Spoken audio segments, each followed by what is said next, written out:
ఎప్పుడు బిర్యానీలు, చికెన్‌లు ఏం తింటాం చెప్పండి. ఇలా అలా సింపుల్ 3 ఇంగ్రీడియెంట్స్‌తో ఇలా చేసి చూడండి. పిల్లలకి మీకు చాలా నచ్చుతుంది.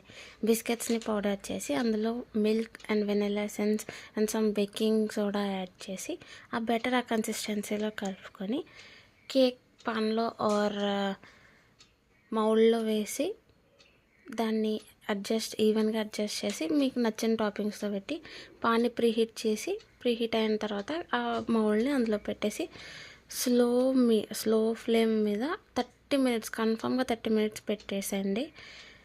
See that cake absolutely that is very soft and sweet. అయితే మీరు నా వీడియో ఫస్ట్ టైం చూస్తే ఖచ్చితంగా సబ్స్క్రైబ్ చేసి ఆర్ ఫాలో చేసి లైక్ చేయండి. మీకు నచ్చిన టాపింగ్స్ నేను chocolate sauce and chocolate syrup and some dry roasted cashews వేసి నా టాపింగ్స్ ఫినిష్ చేశాను. బాయ్.